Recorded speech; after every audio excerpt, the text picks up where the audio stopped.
আজকের এই ভিডিওতে আপনারা শুনবেন কুম্ভ রাশি শতভিষা নক্ষত্রের কর্মজীবন কেমন হয়, কোন কোন পেশায় আপনারা ভালো করেন, এরকম নানান তথ্য।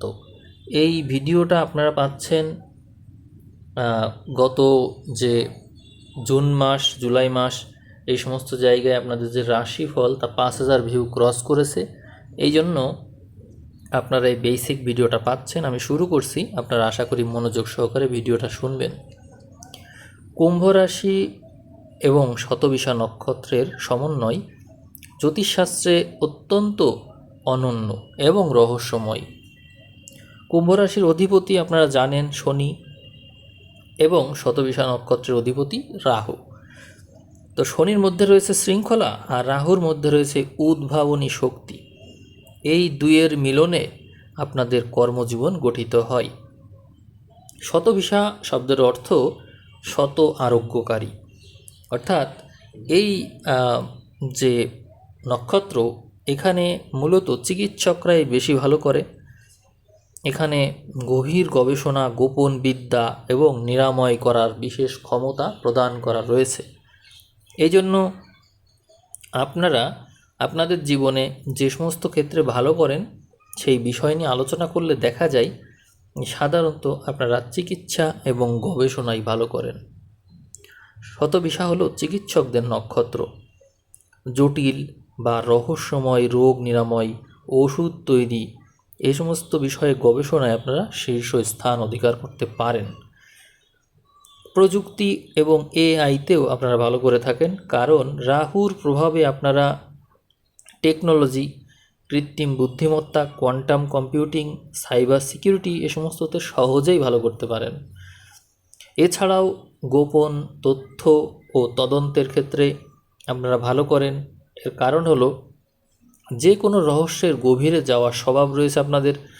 এই জন্য গোয়েন্দা সংস্থা, তদন্তকারী সাংবাদিকতা এবং ডাটা অ্যানালাইসিস এই সমস্ত কাজে আপনারা সহজেই ভালো করতে পারেন।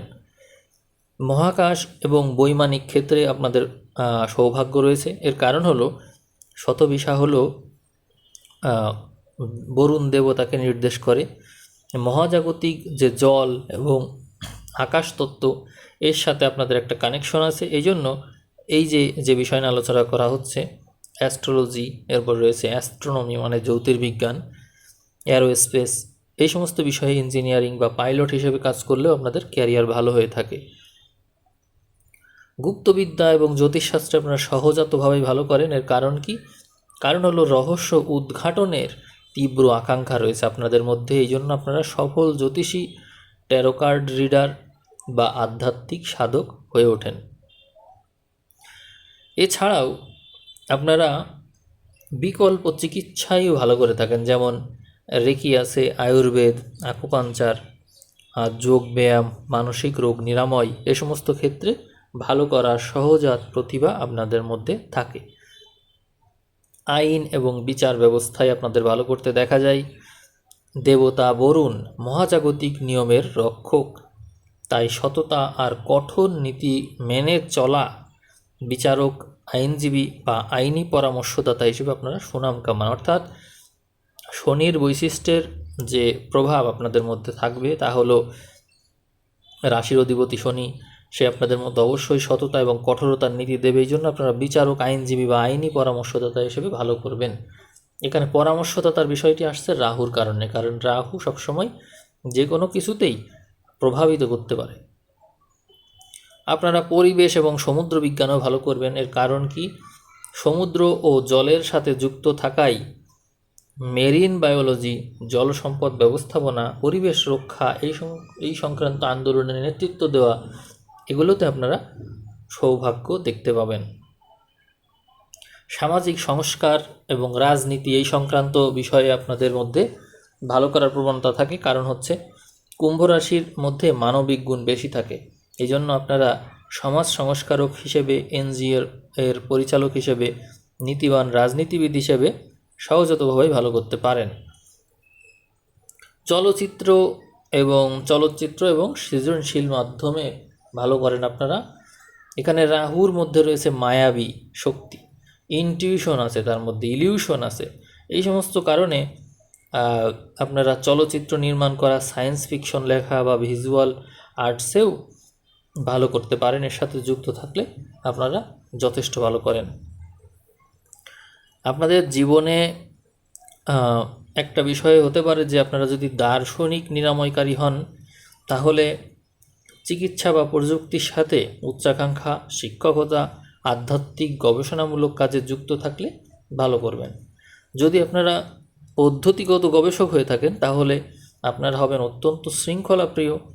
সরকারি চাকরি, প্রাতিষ্ঠানিক ল্যাবরেটরি, কঠোর পরিশ্রমের ইঞ্জিনিয়ারিং বা কর্পোরেট কাঠামো, এ সমস্ততে আপনারা সফল হবেন।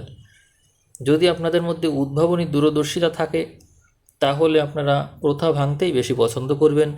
নতুন স্টার্ট-আপ, এআই আবিষ্কার বা বৈপ্লবিক সামাজিক পরিবর্তনের কাজে আপনাদের বেশি আগ্রহ থাকবে। আধ্যাত্মিকতা যদি বেশি আপনাদের মধ্যে প্রভাব বিস্তার করে, তাহলে আপনারা হবেন অত্যন্ত সহানুভূতিশীল। আর এর ফলে মানসিক রোগ নিরাময়, এনজিও, ভেষজ চিকিৎসা, সমুদ্র ভিত্তিক কাজ, এ সমস্ত বিষয়ে ক্যারিয়ার গড়লে আপনারা ভালো করতে পারবেন। আপনাদের জীবনে অবশ্যই কর্মজীবনে উত্থান পতন থাকে, সেটি তো সবার জীবনেই থাকে। তবে শনির ধীরগতি এবং রাহুর আকস্মিকতার কারণেই মূলত এগুলো ঘটে থাকে। আপনাদের প্রাথমিক জীবন হিসাব করলে দেখা যায় 18 থেকে 34 বছর প্রাথমিক জীবন, এবং এই সময়ে আপনারা কর্মজীবনের কথা যেহেতু বলা হচ্ছে, এই জন্যই বলছি 18 থেকে 34 বছর। এই সময়ে জীবনে প্রচুর উত্থান পতন দেখা যায়, বিভ্রান্তি থাকে, ঘন ঘন চাকরি বা ব্যবসা পরিবর্তন হয়।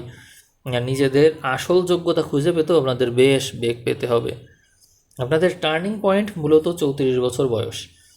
জ্যোতিষশাস্ত্র অনুযায়ী 34 বছর বয়সের পরই আপনাদের ক্যারিয়ারে বিশাল ইতিবাচক পরিবর্তন আসবে এবং স্থায়িত্ব তৈরি হবে। আর জীবনের যদি স্বর্ণযুগ বলেন, তাহলে বলবো 36 থেকে 58 বছর। এই সময়ে আপনারা পেশাগত জীবনে শীর্ষে পৌঁছাবেন এবং মান সম্মান লাভ করে আর্থিক সমৃদ্ধি অর্জন করতে পারবেন। কর্মজীবনে আপনাদের তো চ্যালেঞ্জের সম্মুখীন হতেই হবে। সেই ক্ষেত্রে চ্যালেঞ্জ হিসেবে থাকবে একাকিত্ব, অতিরিক্ত একাকিত্ব এবং গোপনীয়তা। কেন? কারণ হচ্ছে আপনারা নিজেদের কাজ নিয়ে এত বেশি মগ্ন থাকেন যে সহকর্মীর সাথে দূরত্ব তৈরি হয়ে যায়, যা কর্পোরেট রাজনীতিতে আপনাদেরকে পিছনে ফেলে দিতে পারে। আপনাদের জীবনে ধীর গতির পদোন্নতি লক্ষ্য করা যায়। আপনারা লোক দেখানো কাজ পছন্দ করেন না, ফলে যোগ্য হওয়া সত্ত্বেও অনেক সময় দেরিতে প্রমোশন পেয়ে থাকেন। এছাড়াও স্পষ্টবাদিতার কারণে সরাসরি মুখের উপর সত্য কথা বলে দেন। এই অভ্যাসের কারণে কর্মক্ষেত্রে শত্রু তৈরি হতে দেখা যায়।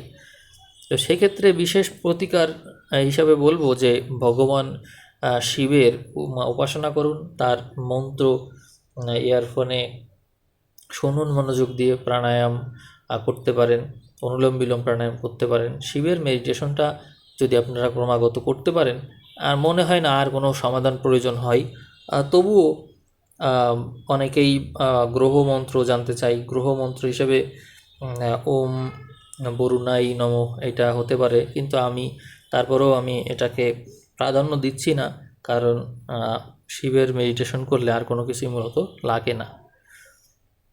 তো আপনারা চাইলে তারপরেও জব করতে পারেন। চিকিৎসা সংক্রান্ত কোনো গবেষণামূলক কাজে বা দরিদ্র রোগীদের ওষুধ কিনে দিয়েও আপনি সাহায্য করতে পারেন। যদি আপনি ওষুধের ক্ষেত্রে থাকেন, বই ক্ষেত্রে থাকেন, সেক্ষেত্রে আপনি ওষুধ দান করার মাধ্যমে বা সহযোগিতা করার মাধ্যমে মানুষকে সাহায্য করতে পারেন, নিজের গ্রহদোষ কাটাতে পারেন বা তার প্রভাব একটু স্তিমিত করতে পারেন। আর যদি আপনি অন্য ক্ষেত্রে থাকেন, তাহলে সেই ক্ষেত্রের মাধ্যমে সহযোগিতা করার চেষ্টা করবেন। এখন আলোচনা তো করলাম, কিন্তু আসলে আপনার জন্মকুণ্ডলিতে দশম ভাব কোথায় এবং আপনার শনি কোথায় অবস্থান করছে, আপনার রাহু কোথায় অবস্থান করছে, সেটি তো আর জানা হলো না। আপনি আপনার এই জন্ম নক্ষত্র এবং রাশি সাপেক্ষেই এতক্ষণ কুম্ভ রাশি শতবিশা নক্ষত্রের কর্মজীবন কেমন হতে পারে সেটি শুনলেন। আশা করি আপনার জীবনের সাথে অনেক কিছুই মিলবে। আর যারা জন্মছক বিশ্লেষণ করাতে চান, তারা এই যে হোয়াটসঅ্যাপ নাম্বার আছে, এই নাম্বারে যোগাযোগ করবেন। অবশ্যই চার্জেবল। আপনারা সবাই ভিডিও দেখার পরে যদি আপনাদের ভালো লাগে কমেন্ট করবেন। পরবর্তীতে এই ভিডিওর ভিউ যদি 5000 ক্রস করে, তাহলে আপনারা আবার নতুন করে আরও আরেকটা ভিডিও পাবেন বেসিক তথ্যের ভিত্তিতে। তো সেই পর্যন্ত সবাই ভালো থাকবেন। সবাইকে অসংখ্য ধন্যবাদ জানিয়ে আজকের ভিডিও আমি এখানে শেষ করলাম। সবাইকে অসংখ্য ধন্যবাদ।